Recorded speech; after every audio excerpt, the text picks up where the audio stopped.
Perfect. It's Monday. All right, let me get my other part up here. Turn that off. Hello, everybody.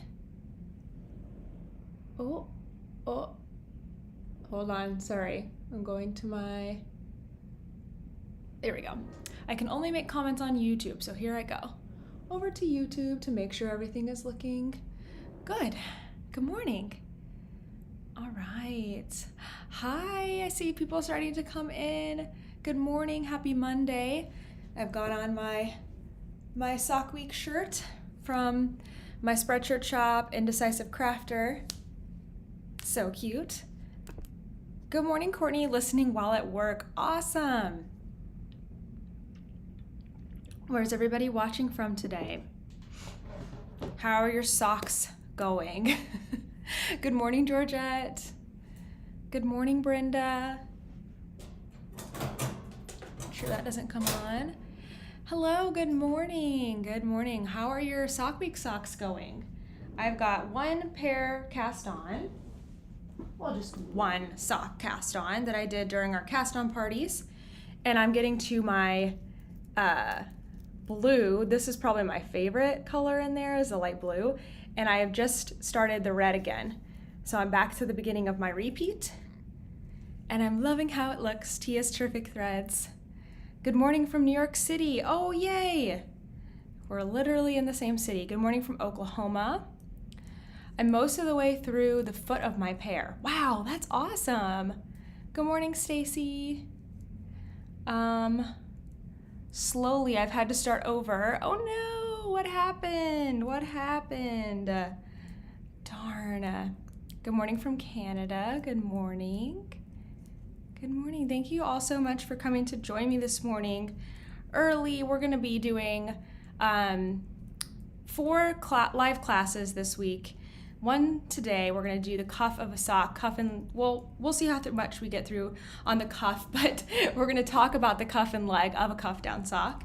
And then tomorrow, same time, we're gonna talk about the cast on, increases, toe and foot of a sock. And then we're gonna have a little break on Wednesday and Thursday. That's when I'm gonna be teaching those Fish Lips Kiss Heel classes that filled up. And then on Friday, we're gonna have 2 classes.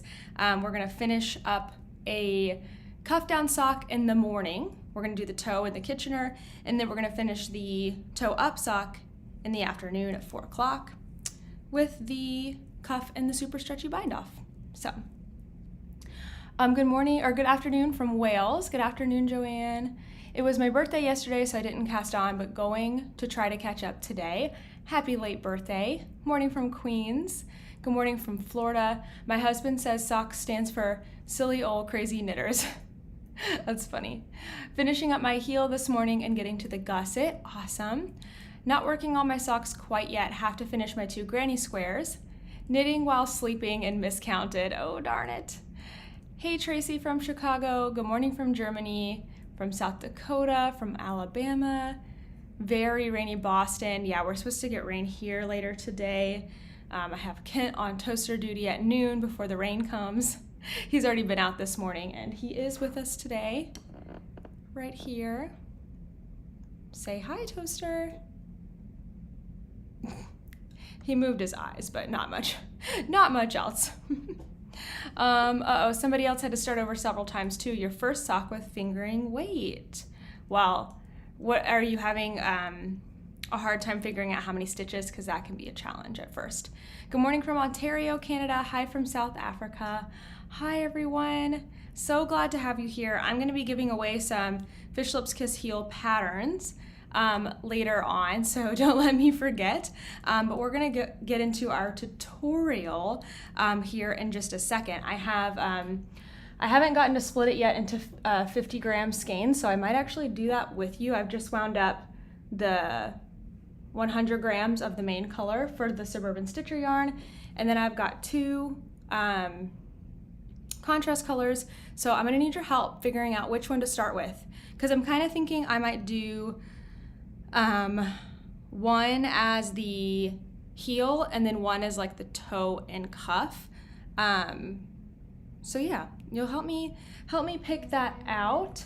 And then yeah, I've got a lot of stuff in the way actually. I've got my winders right here because I want to split that into 50 grams, my scale, but we'll do that in a second because we don't need to do that for the cuff. All right, good morning from, oh hey Leslie, good morning from Massachusetts. I'm already past the cuff on my first sock, but wanted to join in. Awesome, yeah, you can just join in and chat. I'm gonna answer questions in between teaching today. So even if you have questions that are not related to the cuff down sock, that's totally fine. You can ask your questions.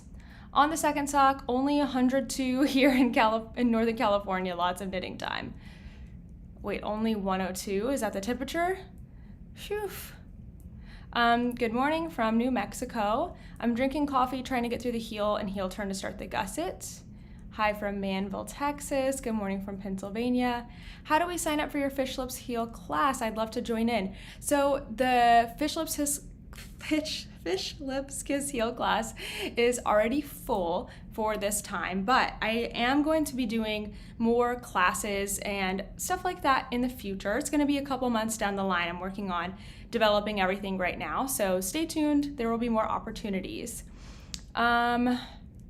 Hey Kelly, darker for the heel, lighter for the toe and the cuff. Yeah, that's kind of what I was thinking actually. You had a problem laddering on Magic Loop. Okay, we can talk about that today. Gray cuff and toe, blue heel. It seems like you guys have already thought about what to do. And that's actually what I was thinking too. I'll show it on camera a little closer in a second.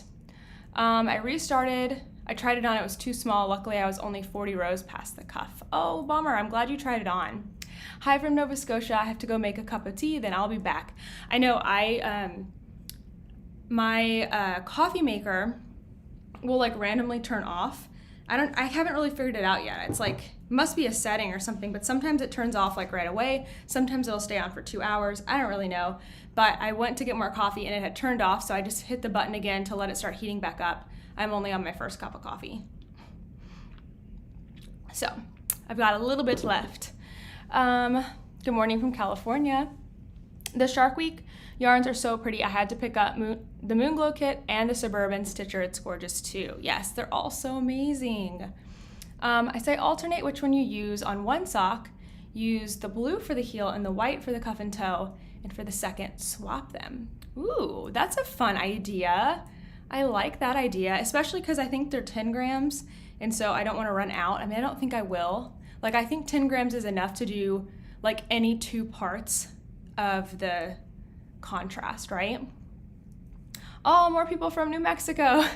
You're finding each other and connecting. I love that. Good early morning from Tasmania. Just finished my band, ready for sleep. 12:30 a.m. here. Oh my goodness. It's late. It's late. Have fun all. Oh, thank you so much. Thank you. I just dropped a stitch. I got it back. All right. Who's ready to do some casting on? I am. Okay. Let me put this sock down, even though I'm like, oh, I just want to keep knitting on it. I already knit a little bit this morning. Chill out, Natalie. You have all day to knit. Chill. All right, let's turn around here. I'll scooch over so I can get to my camera. And we're gonna do some casting on this morning. Oops. Turn that out of the way. Okay, ready? Here we go. And switch. Ha ha ha. Okay, so the yarn I'm using today is Suburban Stitcher. Diane, she is a yarn dyer down in Texas. I learned about her when I was living in Texas, and I have actually gotten to meet her. She's super nice. She's so much fun. This color kit is called Beneath the Surface, and it was one of our Sock Week yarns this year. So this is Beneath the Surface. This is the main color. I have only just wound it into its 100 gram. I'm pretty sure it's a 100 gram set. Let's see. Okay, on 0. Yep, 100 grams, 103 grams. Okay, good to know. And then the set came with 2 minis. What is interesting is I'm pretty sure these are 2 different bases. This one's feeling a little bit smoother, a little bit thinner. This one feels like the same base as the main color. So that's interesting. Oh, they're 20 grams.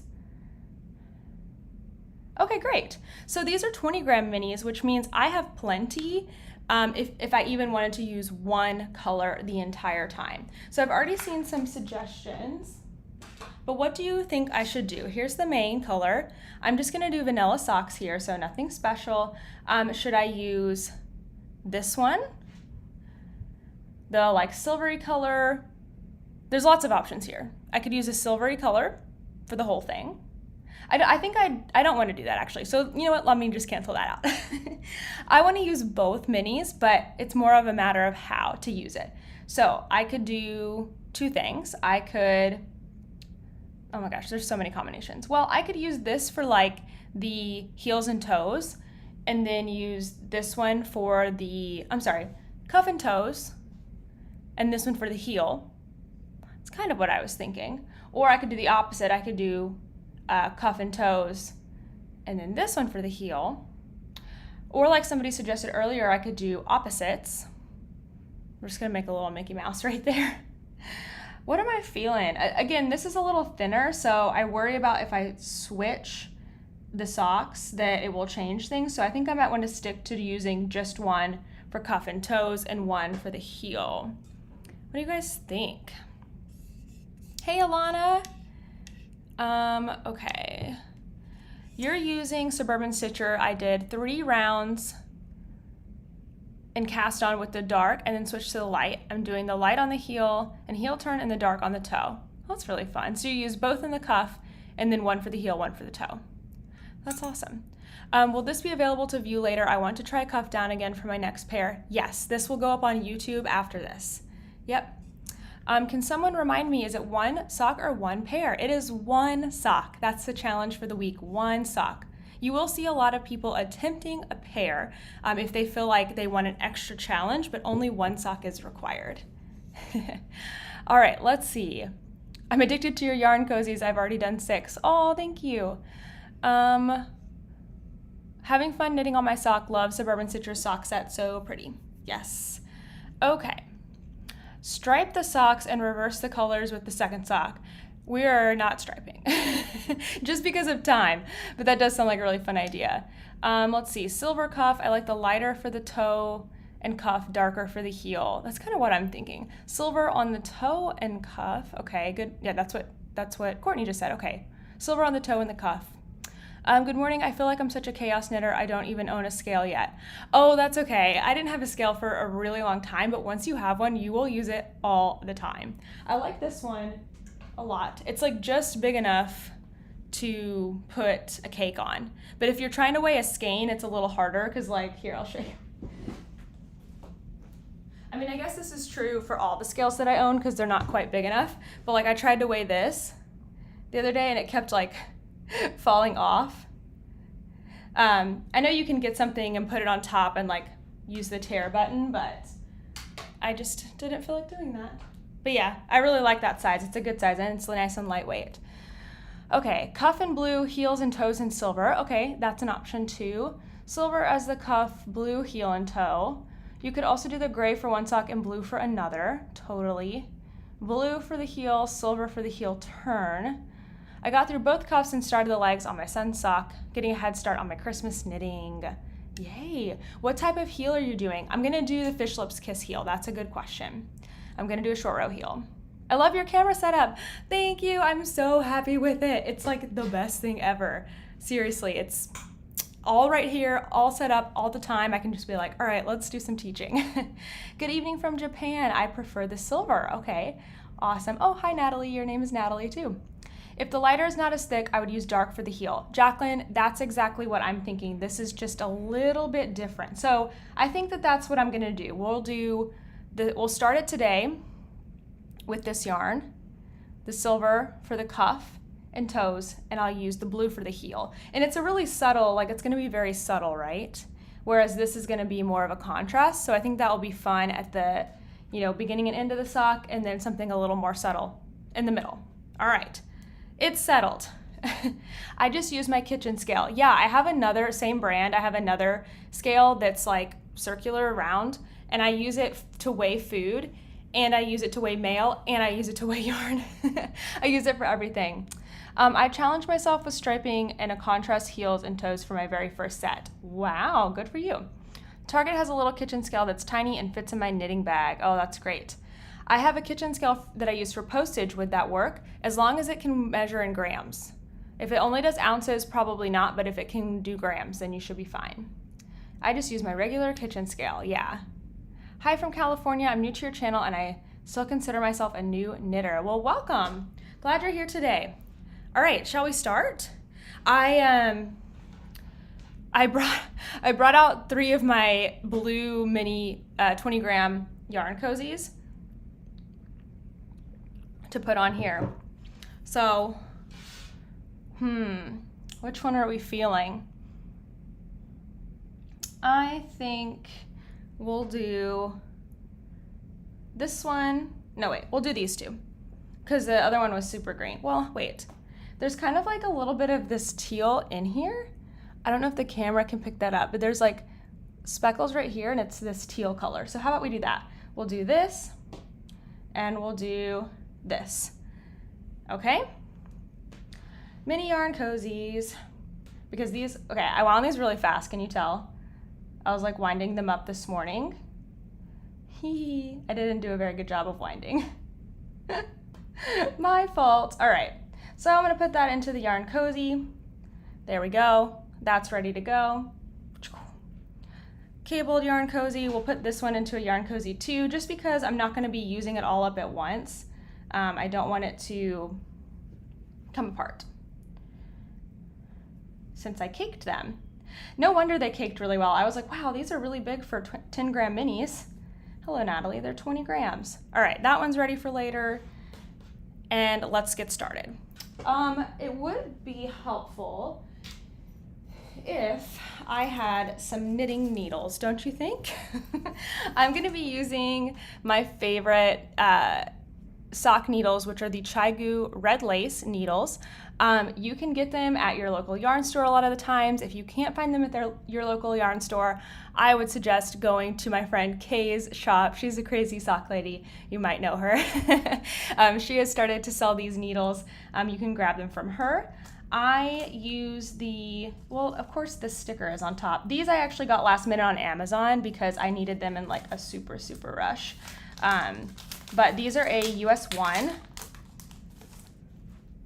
2.25 millimeter needle, and they are 32 inches long because I'm going to knit 1 sock at a time on magic loop. All right, so there's my needles. Let's cast on a cuff. Okay, here's the trick to casting on a cuff. It's not really a trick, but this is how I know that I have enough yarn. I usually end up with like a little bit extra, but that's okay. So we're gonna do a long tail cast on, but we're gonna do one thing, really simple thing that makes it super stretchy, and that is how we're gonna cast it onto the needles. But in order to measure out, I cast on 60 stitches for myself. My foot size is a US women's 8. My feet are pretty medium to narrow, I would say. My feet are not wide, so just depending on how big your foot is, I think that my 60 stitches gets me around 7 inches in circumference. So going from there, just work in multiples of 4 if you need to add or subtract any stitches. Okay, so here's how I measure out to cast on. I do it with my arm, okay? So we're gonna do 1 arm's length plus a half to the elbow, okay? And if you come back for the toe cast on tomorrow, you're gonna see me do something similar to this, but 1 arm's length plus to the elbow. So I pinch in my finger, I measure all the way up to my elbow, that's 1, right? And then I pinch it where that is and I measure to my elbow. I think I just said elbow twice. First I measure to my shoulder and pinch it, and then I measure to my elbow, and that gives me my length for the long tail, okay? And I'm gonna hold it into place. Holding it into place right there. Okay. So here's the special trick that we're gonna do. Actually, I'm gonna let it go. I'm gonna do that again. The special trick, we're just gonna do a long tail cast on, which is not special, but the way we make it stretchy is one simple thing. We are simply going to put our two needles together and pretend that they are one needle for the cast on. That's it. That's all we're gonna do. We're gonna pretend this is one needle. That's it. I saw somebody say, I tried that method, it's too long for me. Yeah, it gives you sometimes like a little bit extra, depending on how you cast on. So let's cast on. 60 stitches for me, and we're doing the long tail cast on. Ready? All right, focus my camera. Okay, when I do the long tail cast on, I do not like to start with a slip knot. Instead, I just loop my yarn over the needle, okay? This right here in the front, or I guess it's in the back, is my tail, but I bring it to the front so that the yarns cross over. And then this one right here is my yarn from the ball, okay? So yarn from the ball gets crossed to the back, tail yarn gets crossed to the front. I've basically just made a loop, right? All right, so now we're gonna do the long tail cast on. Just in case this is brand new for you, take your left hand and grip, and then you're gonna take your pointer finger and thumb and split, turn your hand and bring your needles down. That's how we set up the long tail cast on, okay? So 3 fingers, grip, 2 fingers, split, twist, and come down. That's gonna give you a loop on your thumb and a loop on your finger, and then this like triangle thing here. All right, so that's how we're gonna do the long tail cast on. All right, you go up through the loop on your thumb. Remember, we're pretending that these are one needle. Around and grab the one on your finger, and then you're gonna come back through the one on your thumb and drop it off. Long tail cast on, and then you do that again. Up through the loop on your thumb, around, grab the one on your finger, come back through the one on your thumb. Now, something that I've found kind of helpful when you're using the 2 needles is you might want to have like your bottom needle slightly in front of the top needle. That way you're not like, sometimes like the stitch will come in between the needles, and you know, just drop it off and fix it. But having that bottom one come out like a little further can kind of help you with the scooping motion. All right, so we're just gonna do that until we have 60 stitches. I usually count in my head. See, look, it got tangled up. I usually just count to 60 in my head, and then I will check it to make sure, but I've already lost track already, so I will have to come back to it. What kind of cast on do you all do? Is it this one, something different?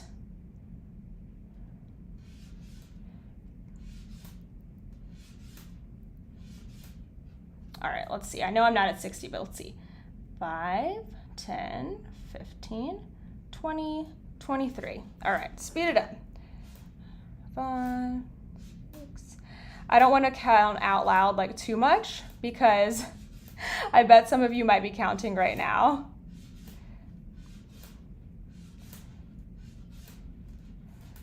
Okay. This is getting very twisty. I'm at 40. And after I do the cast on, I'm going to pause and look at the comments and see what I have missed.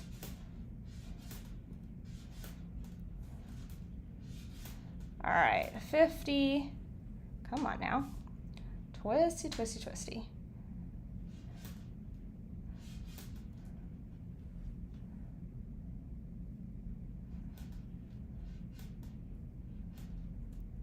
Do, 34. All right. We'll have to actually see. We'll have to actually see if that was 60. Okay, let's count.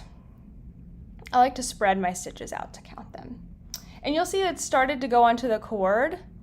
That's fine. That's totally fine. All right. 5, 10, 15, 20, 25, 30, 35, 40, 45, 50, 55, 61. I seem to always get like one extra. All right, here's the rule of counting. Double check until you get the same number. Okay, I had 61, I dropped one off. I should have 60. 5, 10, 15, 20, 25, 30, 35, 40, 45, 50, 55. Uh-oh. Now I have one too few. Let's try again. 5, 10, 15, 20, 25, 30, 35, 40, 45, 50, 55, 60. Okay, thought so. I wonder if some of you were like, I saw you skip something. All right, we have 60. So let's see what we missed here. Any recommendations on what to do as a lefty? I'm learning maybe and love watching. Okay, are you a left-handed knitter, meaning you knit the opposite way? So you don't knit your stitches over from left needle to right needle, you knit from right needle to left? Do you knit backwards? Or do you just hold the yarn in your left hand? Because if you just hold the yarn in your left hand, you can do this. That's what I would recommend. You can actually do long tail. You can actually switch hands and do long tail this way too. So if you're left-handed and like for some reason that's really bothering you, you can just do long tail this way. So maybe that would help. Yeah? Doing long tail on the other hand. I don't know if I have a tutorial on that yet. All right, let's see. I'm using my first sock set for this time. So contrast toes, cuffs, and heels. Never done this before. Oh, yay. Favorite needles, favorite needles. Okay. Left or right hand knitting is the same. Not always, it depends. I'm not a lefty, but a friend of mine who learned much better knitting continental than English. You might want to experiment trying different methods. Okay. They always put the sticker over the size. Amazon always puts their stickers there, yes.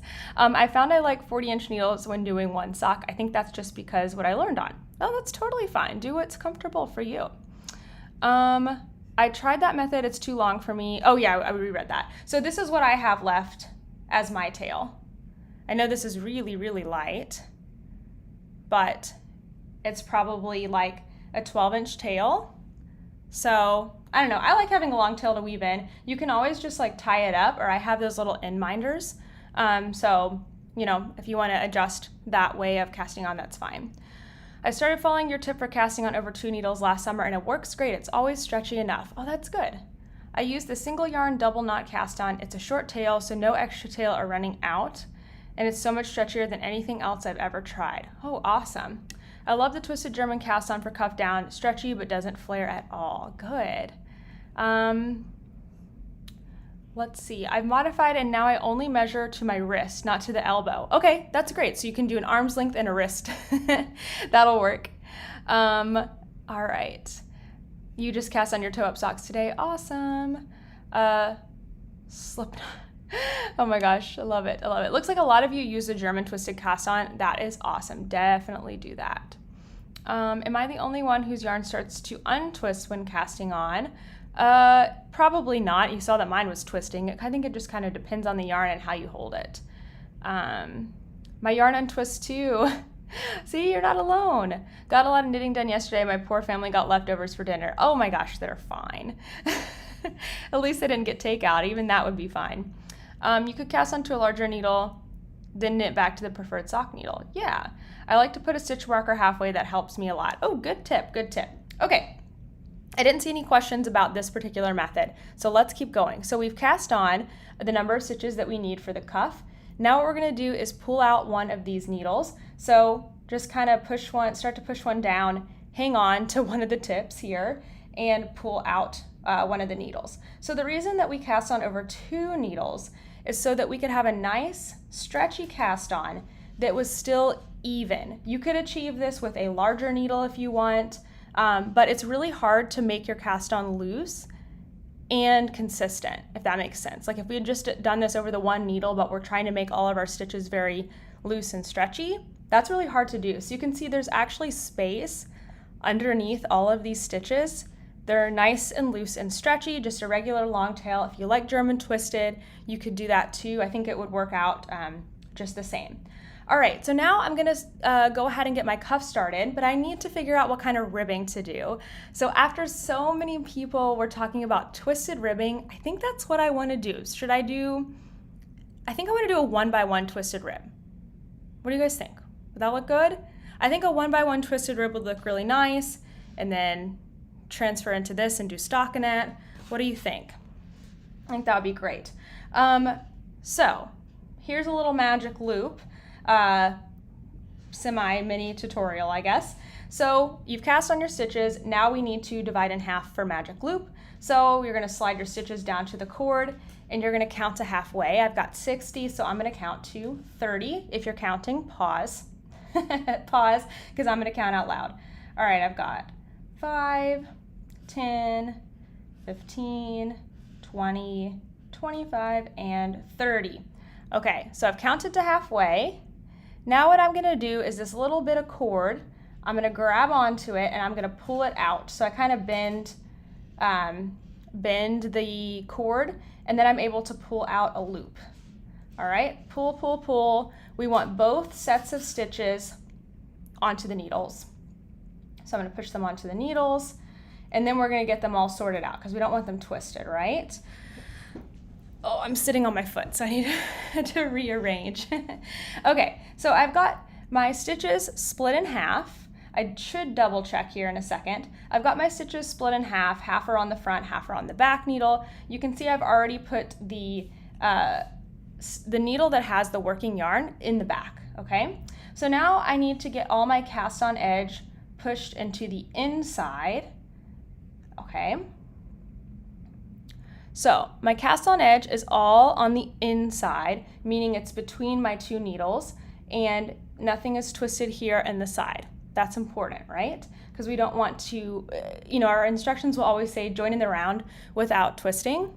We need to make sure that we do that. So there we go. It's all put together, not twisted.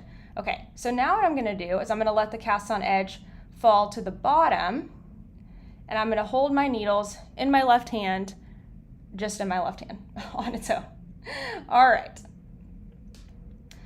Next thing I need to do is get ready to knit. I'm gonna knit this front needle first. And before I do that, I'm gonna take my working yarn and I'm gonna throw it over the top of the needle. Okay, so working yarn, I've just thrown it over the top of my back needle so that it's out of the way. If I don't do that, it's gonna get trapped, okay? Working yarn thrown over the top of the back needle. Now I'm gonna take the back needle, pull, pull, pull until it's sitting on the cord, and watch this. Comes back in as my right hand needle, and now I can knit. So I've got an empty needle, my right hand needle, and then I've got my left hand needle, which has the stitches I need to work. And then this other half is just hanging out, chilling on the cord. I'm gonna go ahead and get started on it because I don't wanna let go of all the work and all the checking that I've just done. I'm gonna do a twisted 1x1 rib. So I'm just gonna go into my first stitch through the back loop, grab my working yarn. It's right where I need it to be. It's not wrapped around the cord or anything. So it's right there for me. And I'm gonna knit my first stitch. All right, here's the tip for magic loop. It's perfectly normal to have a really long piece of yarn right here, especially on the first row. So we're just going to pull on our working yarn to close that up. Don't do it too tight or you're gonna strangle this stitch that's on the back, that's on the cord right now, because remember the cord's not as thick as the needle, so don't do it like to death. Just pull it up decently tight, okay? Then I'm moving my yarn forward because I'm going to purl, and I'm gonna give it another little pull, and then I'm gonna purl. All right, so I'm gonna knit through the back loop and then purl normal. This first row is always hard, isn't it? Always tend to like split stitches. All right, knit one through the back loop and purl. And then When I get to the end of my first needle, that's when I always double check my stitch count just to make sure I split things evenly. I always want half of my stitches on the front needle and half of them on the back needle. There's a lot of points in the sock where you'll want to check this. Of course, the beginning, because how many of you, this happens to me more often than I'd like to admit, but how many of you have like gotten to a portion of the sock where stitch count matters, like the heel or the toe, and realized that you cast on the wrong number originally? That's happened to me so many times. I'm like, wait a second. Why is this not working out? Oh wait, I accidentally cast on like 64 stitches instead of 60. That has happened to me more times than I care to admit, honestly. Has that happened to you? Yeah, the first 2 rounds, yeah. I feel like after 5 rounds or so, it really is noticeable because, or there's like a really big difference because your ribbing starts to like cling up and it starts to look really nice. The first few rounds, not fun. Not fun. All right. We're almost to the end. So one of my checks here will be, do I end with a purl? Because if I have an even number of stitches, then I should knit 1, purl 1 to the end of this needle. So let's see. And the second thing will be, do I have 30 stitches? Oh, I have 2 stitches left and I'm gonna knit 1 through the back loop and purl 1. So it seems like it'll be fine. Okay, great. So I just made it to the end of my first needle. I'm halfway through the round. So now I'm going to flip around to do the rest of the round for magic loop. I'll give myself a little more yarn here. All right, so just in case you are new to magic loop and you want to kind of see how it works, this is how I like to do my magic loop. I like to turn, so I'm just going to flip the whole piece over, okay? I'm holding onto my back needle. While I do that, I'm going to pull the needle, the front needle now. These were the stitches that were on the cord. I'm going to pull them up onto the needle. Pull and push, I guess. I start by pulling and then we push. Okay, so now I've got all stitches back on the needle again. This is the half that I just knit. I don't need to do that again. Before I pull out the back needle, because I know this first stitch is knit, I'm going to take my working yarn in between the needles and flip it over the back. That just gets it out of the way, gets it ready to knit. It's not going to get tangled up in my cord. And then as I'm holding on to my front needle, back needle comes out, stitches slide onto the cord, and I pull it around and it's my empty right hand needle. Okay? All right, so let's do the next half. All right, what have I missed? Can we replay this live feed? Yes, it will be, once I am done with it, it will start to upload as a regular video. Yep. Knitting yesterday kept me sane while taking my mom for an MRI. Absolutely, knitting is so helpful for stressful moments. Nobody will know if you flub a stitch. True. I love twisted rib, yay. It's the first few rounds of DPNs that I don't enjoy. Magic loop isn't too bad for me. Yeah, especially double plain needles because they're like, they need that structure of having a few rounds, right? So they're kind of like flopping around and everything. Let's say, you've done that before once at a Red Sox game. It's usually while I am away from home, busy and not paying attention. I think I missed a couple of comments there because I don't know what we're talking about. Let's see. Just got here. Anyone know what length her circulars are? Hey Marie, my circular needles are 32 inches long and they are size 1, US 1, 2.25 millimeters. Yes. Yep, 32 inches. You're right, Olivia. Good morning, Team Magic Loop. Do I sell kits? No, I don't sell yarn. I don't sell needles. I don't sell, the only physical products that I sell are t-shirts and apparel. I have Love and Stitches apparel. And then I sell digital stuff like patterns and memberships and classes. Oh, you guys are talking about casting on the wrong amount of stitches. Yes. Oh my gosh. Yes. I do that all the time. I do that all the time. All right. We're getting close to the end.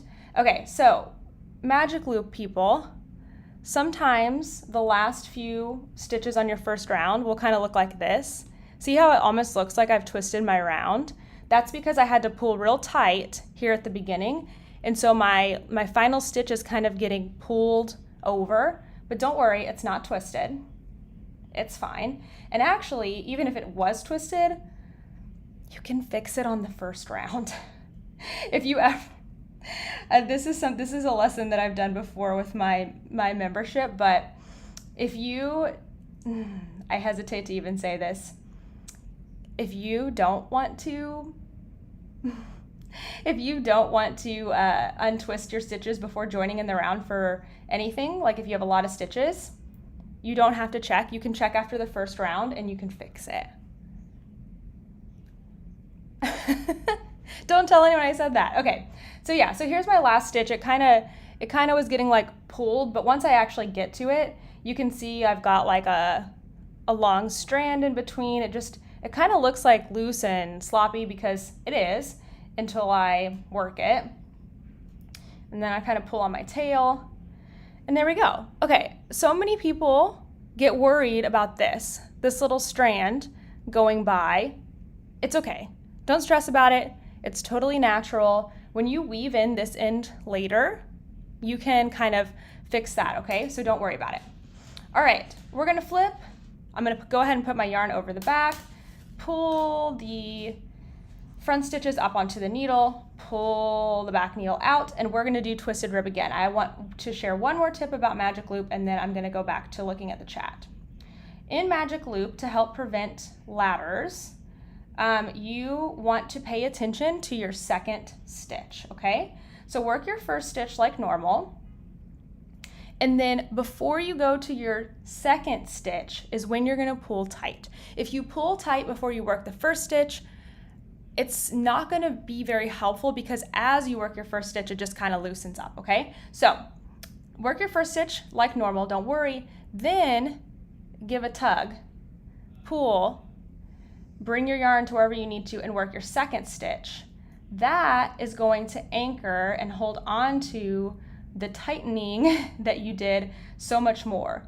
Remember how I just had that big gap? Now look at that. There's almost no gap at all. So I do this on the first, I guess on the second stitch. Work a stitch, pull, then do your second stitch, and that's gonna help. Do this on both needles for magic loop. Makes a huge, huge difference, okay? All right. You need a t-shirt. Oh, thank you. Yeah. I think that on my videos now, my t-shirts are like show up on the bottom, but if not, after this video is over, I'm gonna go back and put all my normal links into the bottom, and I will make sure to have a link to my Spreadshirt shop. Magic loop, greatest thing since sliced bread. Magic loop is the best. I do love magic loop. I know people still do like double pointed needles, but I like magic loop. It's just so convenient. You don't have to, just like DPNs, you can work your entire sock on magic loop without having to switch needles, without having to do anything crazy. You can do that with double pointed needles as well. Okay, I don't think we need to see this anymore, right? I'm gonna switch back to this. Then I don't have to hold my needles out, but I will go back to it if I need to show something. Okay.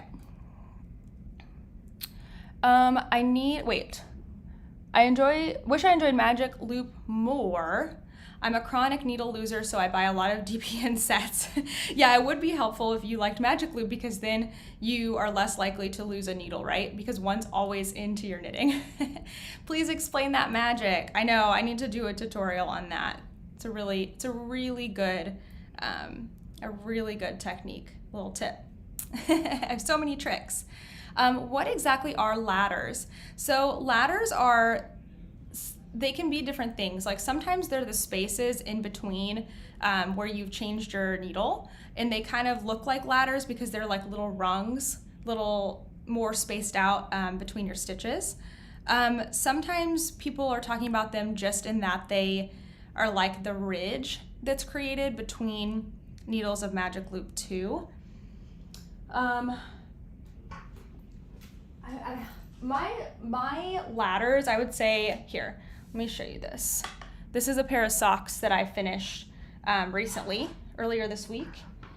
And it's probably only really visible like in person, but like here, all along the sock, all along the sides of the sock is where my needles were split for magic loop. And there's ever so slightly a difference in tension here because of pulling to close that gap, etc. Some people will have an extra space in between all the way down the sides of their socks, and that's when you get what looks like ladders. Mine mostly block out, so it doesn't really bother me. Sometimes in like certain yarns it's a little more defined. Like here on camera you probably don't see anything, but in person I can see the slightest little ridge of where I know that that's where I had my split for magic loop. So what some people will do is they will move where their loops are coming out for magic loop every round or so. For me, that is like way too much work. I do not do that. No thanks. Okay. Let's see. That's a little too low now. I can't see the thing. Would love to join or create sock. Sorry, I don't know what this is saying. Sock knit GP on the line. I don't know what this is saying. We have no guilds or groups that I can find. Well, I have a suggestion. We do have a community, an online community, the 11 Stitches membership, which is basically that. We're like a big knitting group with lots of little sub knitting groups and crocheters, and it's a lot of fun. So if you don't have anything around you, but you have like a decent internet connection, which I think if you're on here, then that's good enough, then you should definitely join us. I'm working on my toe up while I am working on an audit. The knitting is keeping me sane. I love that. Do you mean she's throwing the yarn? I think it's called English knitting. Oh, I didn't see your question, yarn around me. Let me see if I can find it. If you asked a question, I didn't answer it, will you repeat your question? Because I think I just missed it while I was teaching. I don't see your question. I'm sorry. I am knitting English style. That's how I knit regularly. No t-shirts in your Etsy shop. My t-shirts are not on Etsy. They are on a different spot called Spreadshirt. Yep. So I'll make sure to put that link in the description box. Well, here, actually, I can just grab it. I can just grab it real quick for you. Hold on. Yeah, I've got these really cool Sock Week t-shirts that the logo from Indecisive Crafter.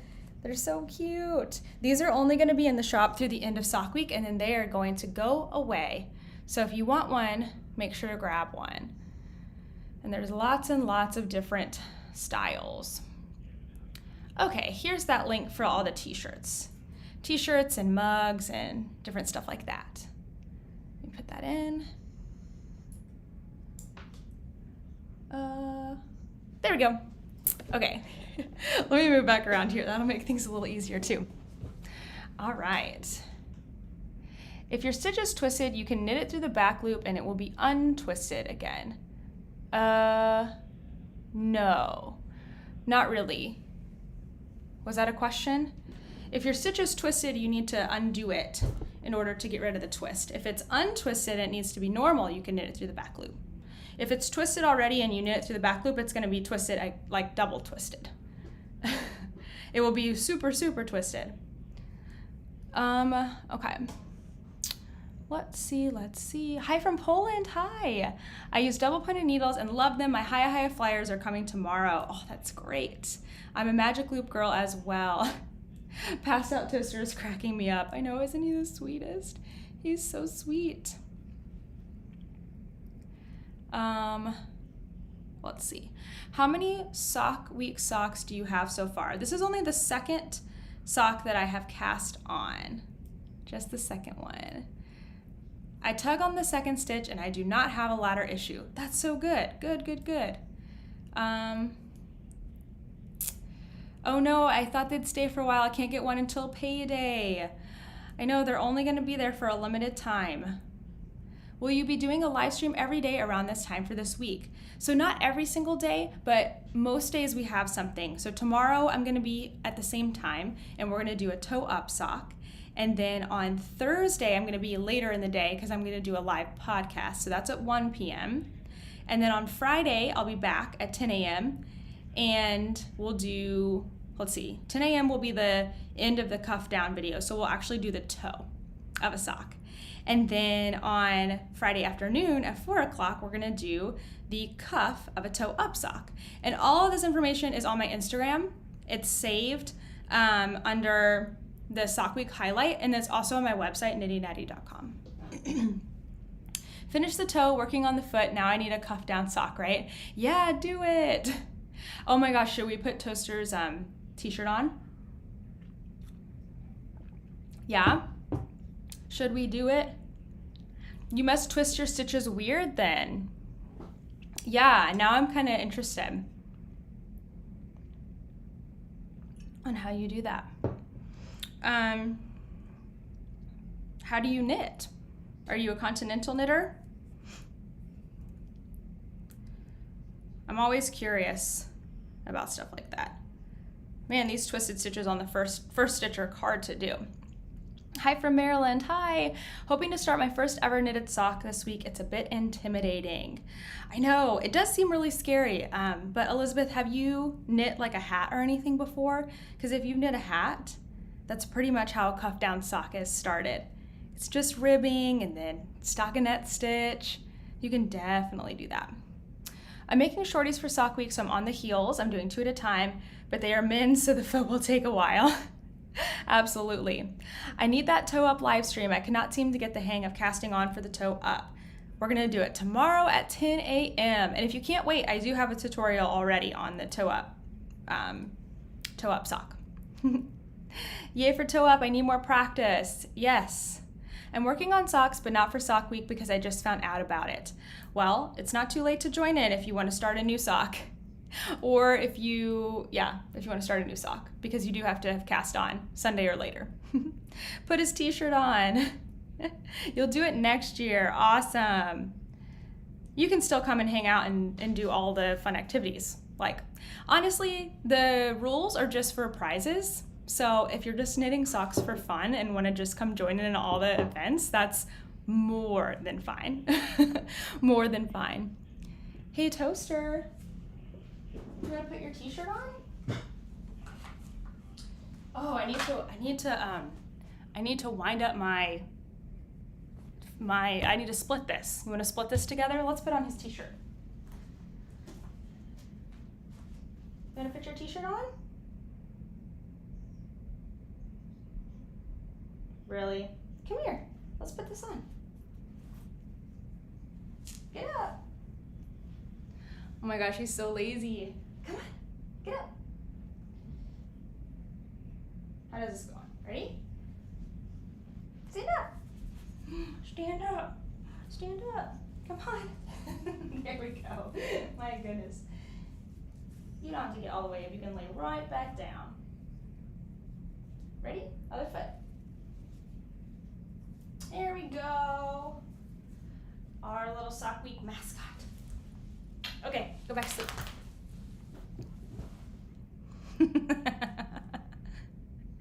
He's so funny.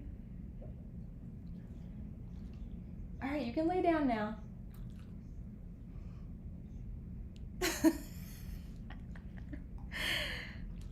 Oh my gosh. Socks are intimidating for me, but mostly sizing. I know. Make them for yourself first, because then you can try them on. That's the easiest way to size. There we go. You can see his shirt so nicely now. I can knit 2 ways. What? Okay, hold on. I missed something. I learned to knit English, but was slow at it. I prefer crochet until I learned to knit continental. A revolution for me. Awesome. I'm going to join and try to do a toe up, at least the cast on. Not sure I can throw in a 3rd sock or pair for the week. I know. Way too fast. I will have to watch the video. That's fine. Let's see. My grandma taught me English, but somehow when she taught me, I held my yarn in the left. So some weird Franken continental. I gotcha. I'm currently crocheting for my little sister, but I'm gonna tune in so I can get a better idea of how to knit socks. I tried once on double pointed needles. That's awesome. All right, we're gonna leave Toaster alone since we woke him up. Since we woke him up to do that. So cute, I know, he's so cute. My dog loves to take my socks all the time. So does Toaster. He loves socks. He will find one and he will like try to bait you with it. He's just so silly. I started knitting socks on DPNs, then learned Magic Loop to finally move to 9-inch for a long time. Now I found the Addy Flexi Flips and it's my new favorite method. Awesome. You caught alive. Hi, Merlana. He's such a sweetie. He's the best model. Isn't he so cute? Okay. Does anyone have any questions about the cuff of the sock? I'm going to talk about the leg real quick and then I'm going to split this skein and we can do it together. So for the cuff of a sock, there are, lots of different ways that you can, or not lots of different lengths that are great. There's lots of different ribbings that are great. So I'm doing a 1x1 twisted rib today. So I'm just knit one through the back loop and purl one. You could do a knit one, purl one. You could do a knit two, purl two. All of these are going to be good for multiples of 4 or 2. I guess the 1x1 is good for multiples of 2, multiples of 4 for the knit 2, purl 2. If you get into knit 3, purl 1, you could do. If you get into anything else, you're gonna have to kind of look at like the multiples. I know, isn't there one, like a knit 1, purl 1 is a multiple of 3. So you have to be careful about how many stitches you cast on. For socks, you're really gonna want a multiple of 4 in total. And there are some numbers that are multiples of 3 and of 4 that work. Like I think like 72 works, 60 works. It's a multiple of 3 and a multiple of 4. So who thought they were never going to do math again and then you became a knitter? That's what patterns are for. And then for as far as like the length of your cuff, how many rounds do you like to do? I just saw a question. How do you count the rows in a cuff? I can show you that. But how many rounds do you like to do? I like to typically do 20 rounds for my cuff. So I'll probably do 20 rounds of this 1x1 rib, and then I'm gonna add in my, my main color. And I can show you that too. I'll show it to you, but then I'll take it out because obviously I haven't done that yet. So let me show you how you count the rounds. So I like to do 20, probably like 10 is enough or 15, just depends on what you like to do. All right, teaching mode, here we go. Okay, so how do you count them? I like to count my ribbing rounds by the purls. That's my preferred way because I can see them a lot easier than the knits. So if I look at this right here, I'm gonna count the purl stitches. So I've got 3 rounds here. I can see 1, 2, and 3, that one right underneath the needle. So I like to count the purl stitches. I could also count the knit stitches, but you have to be careful because you need to either count your cast on, which is this, or the stitch on your needle. I like to not count the stitches on my needle. So I'll count 1, 2, and 3, not counting the stitch on my needle. And I have 3 rounds. That's how many I've done so far. So I like to count the purls. That's my preferred method.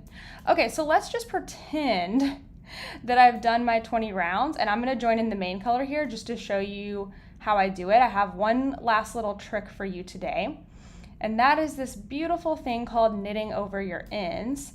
I like to do it in the leg of my socks and above the heel, but I don't do it on the foot of my sock because when I'm joining in the new color is usually the bottom of the foot, and I don't really like having my ends on the bottom of my foot. I just find that I'm a little bit Princess in the Pea about it. I've cast on 4 socks for summer sock camp with the Crazy Sock Lady. I will definitely do this next year as well. Hooray! Yes, and you can double dip in summer sock camp and sock week because they just kind of go perfectly together, don't they? You like to do 15 rounds for the cuff, 20 rounds. Do you ever get dog hair in your yarn? My dog loves to steal it, and when I get it back, it's full of dog hair. Ooh, don't let him do that. Don't let him do that. Yeah, I get dog hair in there, but it's easy enough to pull out. A toaster is a shedder. Like, he sheds quite a bit, but it's not the kind of shedding where there's like, you know how cats sometimes it just like leaves hair, like clumps of hair? His is not like that. So as long as I don't like let him get it, it only is like a strand or two of hair and I can just pull it out. So it's pretty easy. I tried 10, but it didn't seem like enough. 20 was better for the cuff. Yeah, but for shorties, I do less, definitely. Good morning, Kat. Joining in late, but love the twisted rib. Thank you. I usually do about 20 rows for the cuff, especially when I do contrasting cuffs. Right, because you want to have enough to see, right? How do you avoid big gaps in the purls? When I knit it for the first time, I do knit to purl to. Gaps in the purls. I'm not familiar with that. Your purl stitches maybe are looser? I'm not familiar with that. What breed is Toaster? He is a mixed breed. We're not really sure. That way is easier. I was confused about the cast on.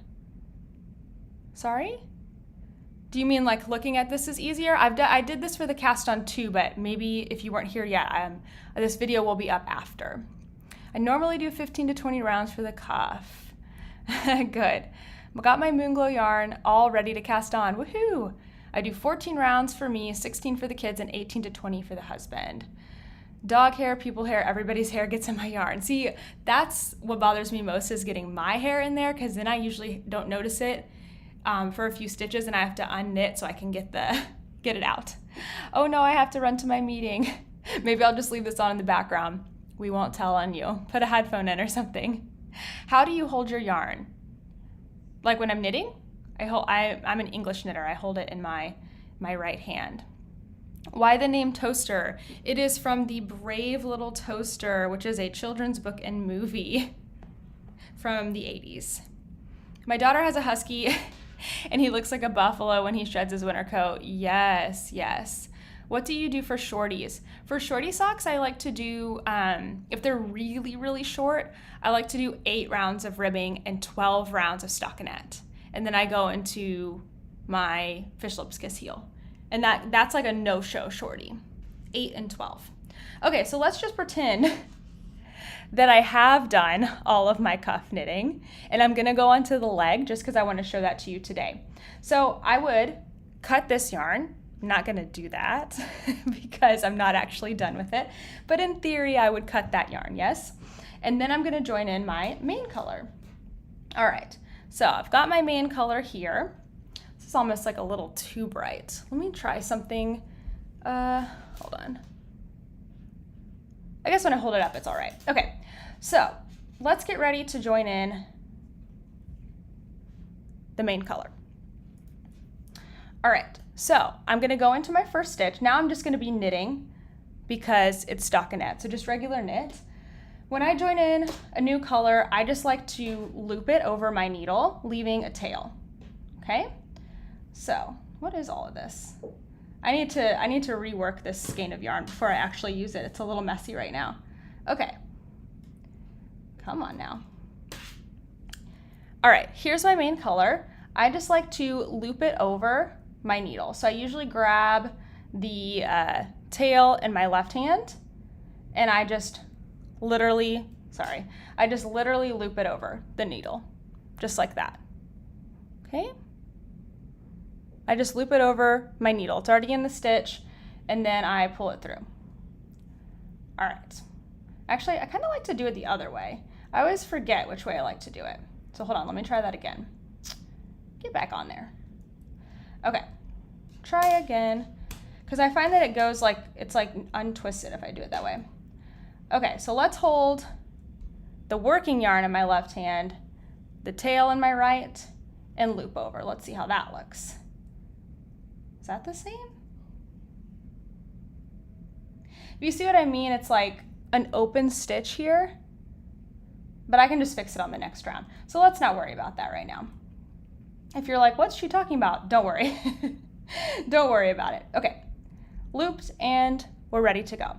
So I like to do this thing where I knit over my end as much as I can. As much as I can, I like to knit over my ends, okay? So the way that I do that is I hold the end in my left hand, kind of like continental knitting, so that I can hold my working yarn in my right hand. All right, let's rearrange again. Too many strands going on. All right. The end yarn is in my left hand, the working yarn is in my right hand, and now I'm going to knit over this end, okay? I do have another tutorial on that just in case this one comes out like not quite as clear, because I know it is a little harder for the camera to pick up on all of this. So the way that we do that is we go into the next stitch, allow the yarn in your left hand, the tail, to come over the top of that needle. And then work your knit like normal. And that's gonna scoop up your tail yarn, okay? And then the next stitch, we're just gonna knit like normal. Your working yarn is gonna come over the top of your tail yarn and trap it, okay? I'm just holding the tail yarn over here out of the way.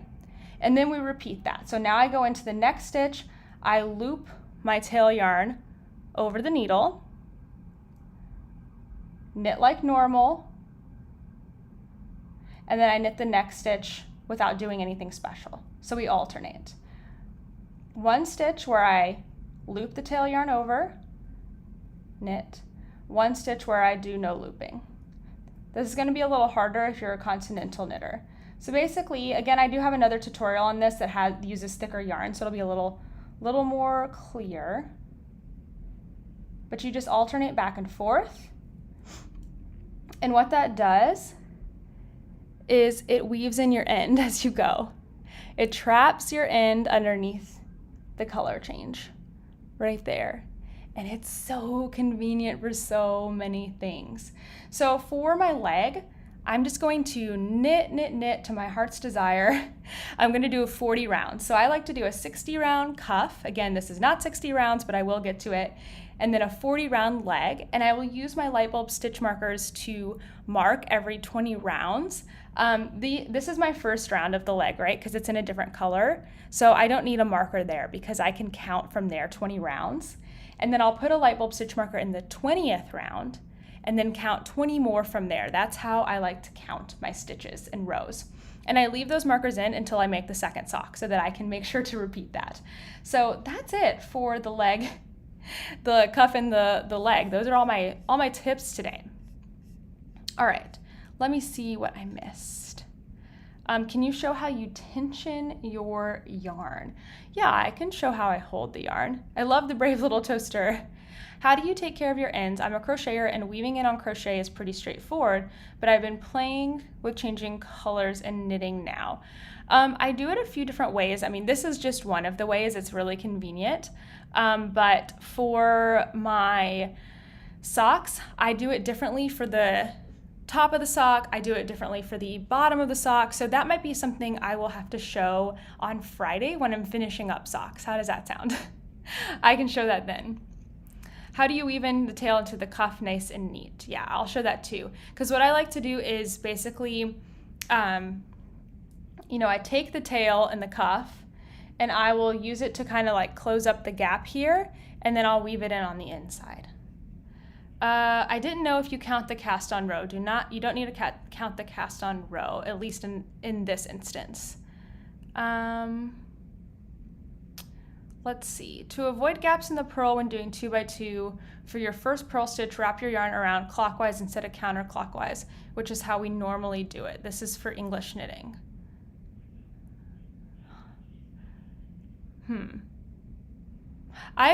This is something I'm completely unfamiliar with, is gaps in purls. I don't know if I would recommend wrapping your yarn a different way because your stitches are going to look different, but again, I'm not familiar with that at all. What is your favorite yarn winder and which one would you say is the cost effective and good at the same time? That's a good question. She means 20 round cuff, not 60. 20 rounds for the cuff, 40 rounds for the leg, 60 rounds in total. I don't know what I said. Sometimes I say the wrong thing. Okay, let me show real quick how I hold my yarn. I guess how I tension my yarn. I'm taking this out. taking this out, tink, tink, tink. And then I'll show you my winder, because I do need to split this into 2 50-gram balls.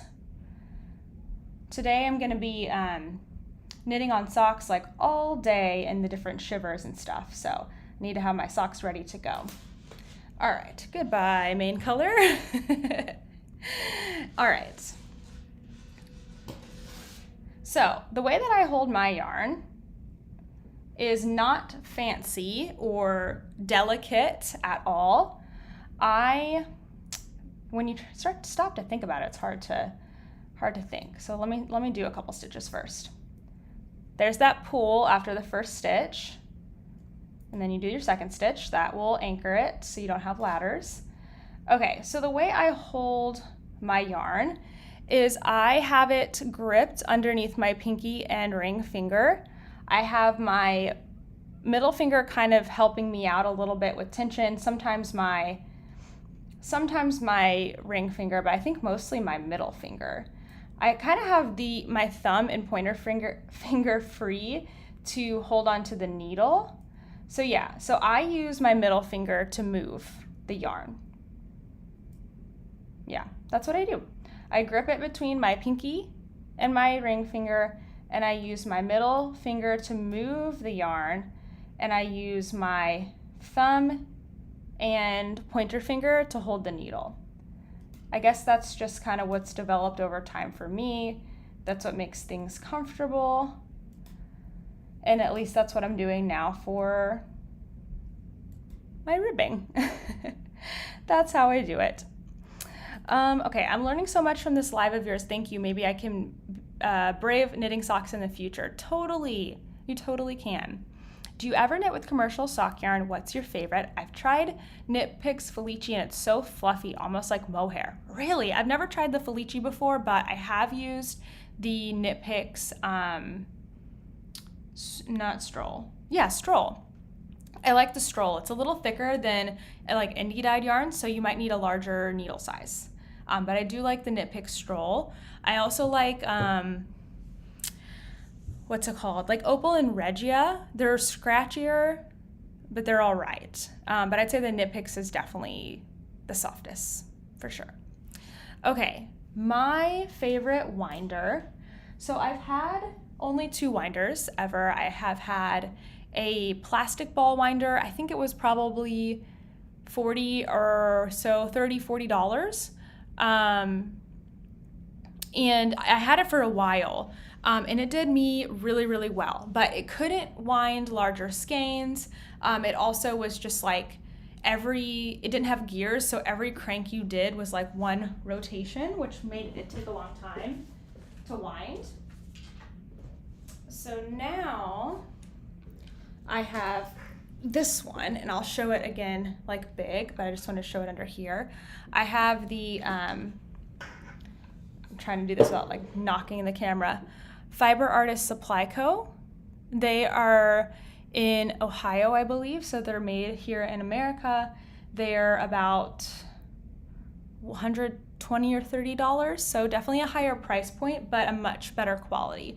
So this is going to be something that instead of like replacing, if it broke, you would repair it, if that makes sense. So this particular ball winder, I saved my money from ad revenue when I first started my YouTube channel, and it took me like 4 months to save up enough money to buy this, and I was so proud. So this winder is pretty special, but I really like this one. So I'm gonna go ahead and, well, it might be a little loud, so I wanted to show, we discussed this the other day on the live, how to split your yarn into 2 balls if you want to start both socks at the same time, or if you don't have, let's say you're dealing with like a 50-gram ball of yarn for socks and you want to make sure that you have enough, I would suggest splitting your yarn in half for both socks. So what I had to do first is I had to wind this yarn into 1 cake. So you just have to go ahead and get that done so it's windable. And then the next thing is I weigh my yarn. So let's see, usually they're around 100 grams, but sometimes they're a little more. This one's 103 grams. So that means I'll have one ball that's gonna be 51 and one that's 52. That's totally fine. And then the next thing I'm gonna do is find the center again here, because we've made a big old mess. Let's actually get this. I did a really sloppy job of winding this. This is what happens when you wind too quickly or not with even tension. It doesn't look so good. Okay, so basically I'm just gonna leave this ball of yarn sitting here, and I'm gonna pull from the top, from the center, and I'm going to set it up on my winder, and I'm going to wind until this number gets down to half. So half my yarn will be left here on the scale, half my yarn will be here on the ball winder, and I just wind until I get to that number. Now, of course, it's probably gonna slide off, so I just every so often put it back on there and measure it. And then when I'm done, this will be like a shell, right? Because it will be empty in the middle. I will have one ball of yarn perfectly caked, and then I will cut and pull from the center again to wind this the rest of the way up. But you don't need to weigh anymore because it will already be divided into two. Hopefully that makes sense. All right. Did you have to change the way you knit when you got nails, or did it change your tension? I do think that how long my nails are changes my tension. I've always had long nails, so it just kind of like is more like how long they are. Like I just got them done on Friday and they were way too long. They were so long, my pinkies, that I couldn't do my grip. Like I couldn't actually make that motion because they were so long. So I was like, these have got to be shorter so I can knit. Do you trap the new yarn you added or the yarn you cut from the cuff? I would probably actually trap the yarn from the cuff, not the new yarn I added, but because I didn't cut it at the moment, I couldn't do that. But good question. Hi from Ireland, hi. I love my Stanwood winder. I've heard good things about those too. I've never actually wound with one before, but I've heard good things. I started at 9 p.m. UK time last night and I'm on the gusset decreases. Wow. I bought a $50 wooden yarn winder and it was total garbage. Oh no, I'm sorry. Yeah, I feel really good about this company. I also have their Swift. So if you need a Swift, then you can get that. If you don't have either a ball winder or a Swift, I would get a Swift first and hand wind your yarn. So my Swift is over on the floor. I don't know if anyone wants to see it. I think I've shown it before, but. Have you tried the Flegel heel? Any thoughts on it? I've never tried it, but I've heard really good things about it. I know people really like it. I wonder if I can move this back far enough. Should we do a couple rounds of winding?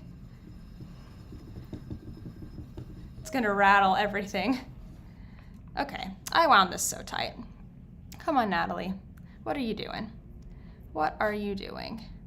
Sometimes get a little yarn barf. There we go. Now it's going again. And I do hold on to my yarn as it's coming through. Huh. We're struggling. Hold on. I like to hold on to it like just very loosely. I'm just letting it like run through my fingers here to hang on to the tension. Okay, there we go. Now we're moving and grooving again. But yeah, I'm just gonna wind this up and I'll keep weighing the cake, the original cake, until it gets to 50 grams. And this is actually gonna be a looser wind because before I was winding it way too fast off of the Swift. So these 50 gram balls will actually be probably close in size to the 100 gram ball. So there we go. Do, do, do. Is that super loud? I'm not sure if it's super loud. I've done the Flegel heel and the Sting heel, and they're both great for high-end steps and no picking up stitches. Amen. I love my Amish Swift. Yes. Oh, strong heel. I was like, oh yes, the Sting heel, of course. What's the difference between a winder and a Swift? So a winder is what you use to make yarn cakes. So to actually take the yarn from a hank into a cake of yarn. The Swift is what you put the yarn on to hold it. So before this yarn was in a cake, it was in a long loop. It was in a hank. And so I put it on my Swift. There's all kinds of Swifts. Let me grab mine.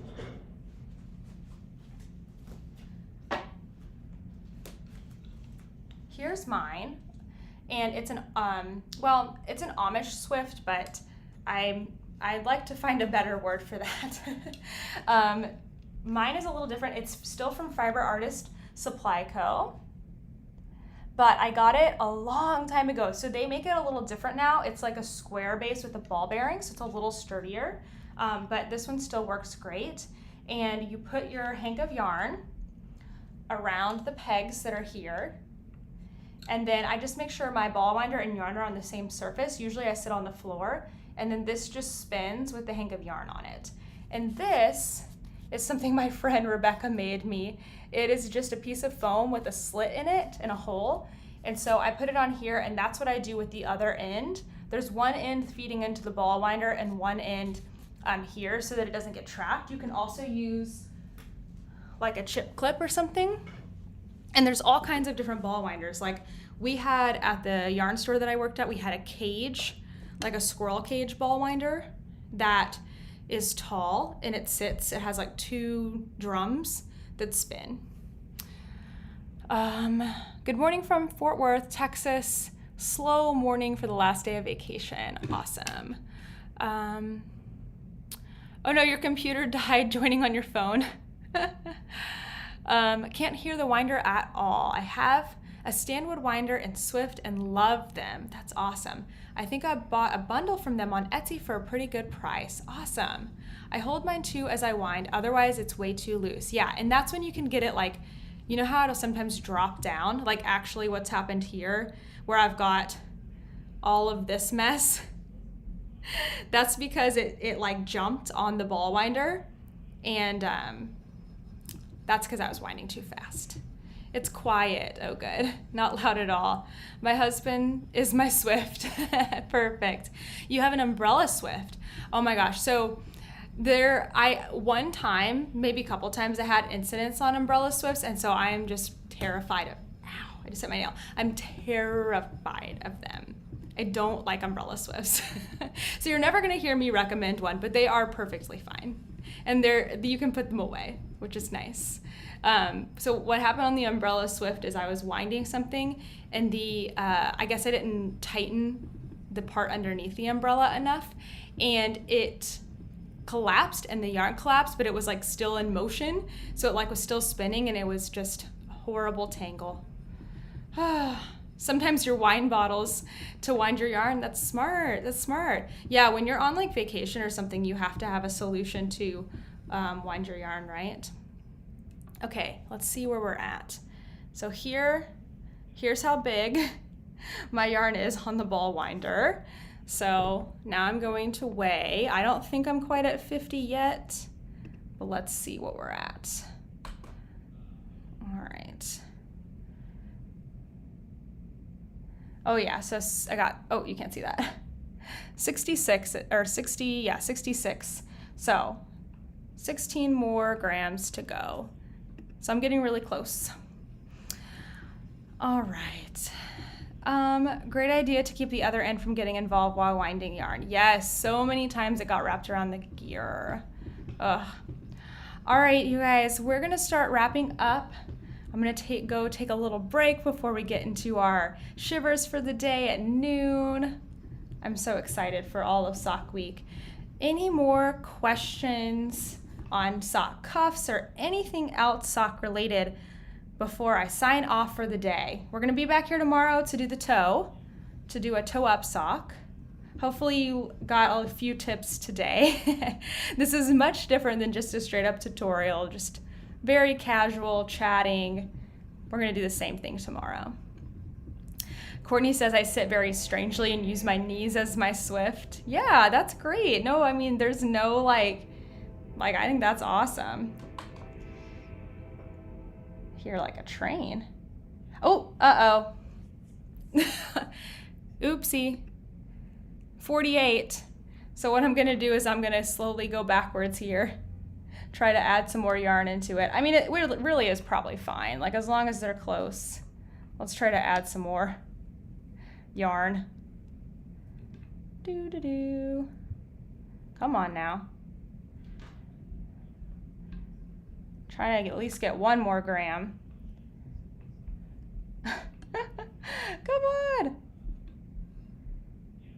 we go, it's 50. I'm gonna call it good. So what I'm gonna do, oops, sorry. I'm going to cut. I'm going to cut with some scissors. So can you see? Yeah, you can kind of see. This is how a cake of yarn should look on a ball winder. There shouldn't be any strands under here or up here. It should be nice and flat. I can't say that mine always look like this because sometimes I am in a rush, but that's how it should look. So I'm gonna cut. Oh, these scissors are very dull. And then I always like to just wrap the outside around and tuck the end like a couple times to hold it. And then I will pull from here. I'll probably put this on a yarn cozy. Slide that off. Boop. And it's ready to go. So now I'm just gonna take my other one from where I just cut it. I don't need to weigh anymore. I know it's already, like it's such a mess, right? Whoops, it's such a mess. So it needs to be wound again. So I'll just take it from the center and go ahead and wind this one up. And just go on and go on. That's how I make mine split in half. Oh my gosh, the giveaway, shoot, I forgot. How much time do we have? Yeah, we can do that right now. Let me pull those up. Okay, if you are interested in the Fish Lips Kiss heel pattern, you don't own it, and you are interested in owning it, can you just type into the chat FLK? Then I'm gonna randomly select some people from there. That just lets me know that you're interested in the pattern instead of picking people that may not be interested. So let me know. Type in FLK. This heel, Fish Lips Kiss, is my favorite short row heel. It's fast, it doesn't take a lot of yarn. It's really why I like it. 1, 2, 3, 4. I've got 4 to give away. 4 to give away. So just type in FLK and I'm gonna choose a few people. Thank you. So who reminded me actually? Who was that? Courtney. Courtney, do you own the Fish Lips Kiss heel? If not, I would love to send it to you for reminding me. I just saw that you said I have the pattern. Well, darn. Courtney, instead, can you email me? I'm gonna put my email in right here. Oops, I'm gonna put it in over here. All the winners, you're gonna email me knittynatty.com with your Ravelry name and FLK in the subject. If you win the Fish Lips Kiss heel pattern, this is what you're gonna do. You're gonna email me at Natalie@knittynatty.com with your Ravelry name and FLK in the subject. But Courtney, because you reminded me, will you email me with your Ravelry name and one of my patterns that you would like? And I will send that to you since you already have the Fish Lips Kiss heel pattern. Great, we have so many people that don't have it. Awesome. All right. Oh no, Leslie, you meant to join into the shiver, but you didn't get in time. Oh no, yeah, I just closed them last night at 8 p.m. I know. Okay, let's randomly choose some winners. Okay, we've got lots of people. Yay, you're back in time for the giveaway. Perfect. All right, closing my eyes. The first winner is Hannah Pentany. Hannah, you are a winner. Hannah, will you make sure to email me, Natalie@knittynatty.com? You are winner number 1. All right, let's pick another person. Closing my eyes. This is my official way to choose winners. Next winner is Brian Roden. Brian, will you email me at Natalie@knittynatty.com? Make sure to put FLK in the subject. That just helps me like get it to you faster, because then I know I can just quickly get that to you.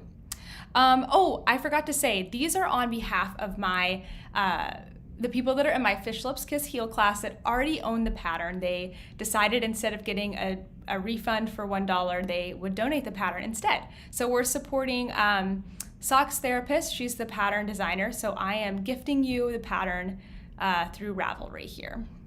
So Hannah, your pattern was on behalf of Sandra. Thank you, Sandra. And Brian, your pattern was on behalf of Rebecca. And then this next one is going to be on behalf of Patricia.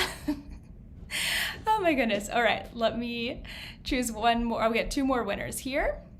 Sarah Eclipse. Sarah, you are winning a pattern today. Sarah. And then I've got one more. Okay, let me go right here. All right, Deborah Barton.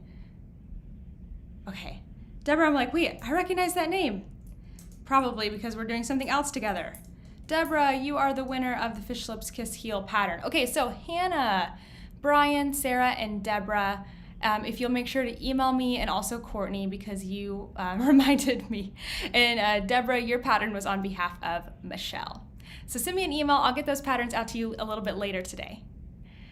All right, let's see. I bought Hanks on vacation and had to use my wine bottles as a Swift. I love that. It's so funny. You finished your heel, yay! What did everyone get done today while they were knitting and watching? Have a great day, thank you so much. I even said your name right, good. I'm so glad. It's so hard sometimes with names, it's like, I'm so happy.